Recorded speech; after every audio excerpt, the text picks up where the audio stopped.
Assalamualaikum warahmatullahi wabarakatuh. Perkenalkan, nama saya Melinda Amelia Putri dari kelas 12 MIPA 2. Di sini saya akan membahas materi bab 8, yaitu fenomena kuantum. A. Radiasi benda hitam dan penerapannya. Baju putih lebih nyaman dipakai siang hari karena memantulkan cahaya dan sedikit menyerap kalor. Sedangkan baju gelap lebih banyak menyerap kalor, sehingga terasa panas. Benda terlihat karena memantulkan cahaya, tetapi jika dipanaskan di atas 1000 K dapat berpijar. Benda hitam adalah benda yang menyerap seluruh radiasi dan tidak memantulkannya.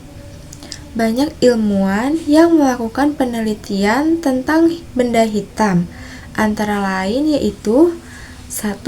Hukum Stefan Boltzmann, 2. Hukum pergeseran Wien, dan 3. Hipotesis Planck. Penerapan radiasi benda hitam terjadi pada efek rumah kaca, termos, dan pemakaian pakaian. B. Efek fotolistrik dan penerapannya. Efek fotolistrik adalah gejala lepasnya elektron dari permukaan suatu logam pada saat permukaan logam disinari dengan cahaya. Elektron yang terlepas dari logam akibat efek fotolistrik disebut fotoelektron. Ketika cahaya dijatuhkan atau disinarkan pada keping katoda, maka elektron akan terlepas dari katoda menuju anoda. Terlepasnya elektron atau fotoelektron ditunjukkan dengan adanya aliran arus yang terbaca pada amperemeter. Ketika benda potensial bernilai negatif tertentu, maka elektron tidak akan sampai pada anode.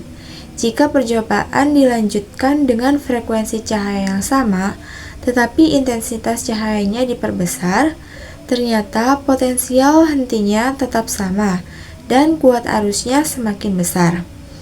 Dilanjutkan dengan percobaan kedua, dengan frekuensi cahaya berubah tetapi intensitas cahaya tetap. Ternyata potensial hentinya berubah dan kuat arusnya tetap sama. Peristiwa efek fotolistrik dapat dijelaskan dengan baik oleh Einstein dengan menggunakan teori kuantum. Sebab untuk dapat melepaskan diri dari logam, elektron harus mempunyai energi yang cukup. Penerapan efek fotolistrik dalam kehidupan sehari-hari. Banyak sekali penerapan efek fotolistrik dalam kehidupan sehari-hari, di antaranya yaitu mesin fotokopi. Mesin fotokopi atau mesin salin sinar merupakan sebuah alat teknologi yang berfungsi untuk membuat salinan ke atas kertas dari dokumen, buku, maupun sumber lain. Mesin fotokopi pertama kali ditemukan oleh ahli fisikawan asal Amerika, yaitu Chester Caslon pada tahun 1939. Selanjutnya yaitu sel surya. Sel surya merupakan dioda semikonduktor yang mampu mengonversi energi dari sinar matahari menjadi energi listrik dan merupakan komponen utama dalam sistem PLTS atau pembangkit listrik tenaga surya. Bahan yang umum digunakan untuk membuat sel surya adalah kristal silikon atau disebut sebagai solar grade silicon. Selanjutnya yaitu sensor cahaya. Sensor cahaya adalah alat yang mengubah cahaya menjadi energi listrik. Contohnya LDR, fototransistor, sel surya, dan fotodioda. Sensor ini bekerja dengan mengubah foton menjadi elektron sehingga menghasilkan listrik. Pada LDR, nilai hambatan berubah sesuai dengan intensitas cahaya yang diterima. C. Efek Compton dan penerapannya. 1. Efek Compton. Pada tahun 1923, Arthur H. Compton mengamati hamburan sinar X dengan elektron bebas. Jika seberkas sinar X ditembakkan ke sebuah elektron bebas yang diam, sinar X akan mengalami perubahan panjang gelombang di mana panjang gelombang sinar X menjadi lebih besar.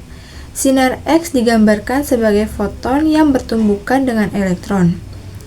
Ditemukannya bahwa sinar X yang terhambur mempunyai panjang gelombang lebih besar dari sinar X aslinya. Compton menyimpulkan bahwa efek ini dapat dipahami sebagai benturan atau tumbukan antara foton-foton dengan elektron-elektron, dan foton berlaku seperti partikel. 2. Penerapan efek Compton dalam kehidupan sehari-hari. Efek Compton diterapkan pada nuklir Compton teleskop atau NCT, serta spektroskopi gamma. Nuklir Compton teleskop atau NCT. Nuklir Compton teleskop atau NCT adalah alat penelitian yang diterbangkan dengan balon hingga ketinggian sekitar 40 km untuk mendeteksi sinar gamma dari luar angkasa, seperti supernova, pulsar, dan inti galaksi aktif. Teleskop ini memakai detektor germanium yang sangat peka untuk mengukur energi sinar gamma dan dilengkapi pelindung khusus agar tidak terganggu radiasi dari atmosfer. NCT dapat mengamati sekitar 25% bagian langit dalam satu waktu. Spektroskopi gamma.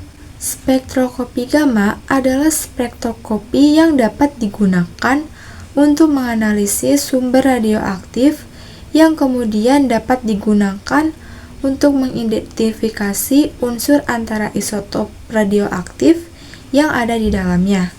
Sinar gamma dihasilkan oleh suatu bahan radioaktif. Sinar gamma termasuk sinar yang tidak dapat dilihat oleh mata. Untuk itu, perlu adanya detektor. D. Sinar X dan pemanfaatannya.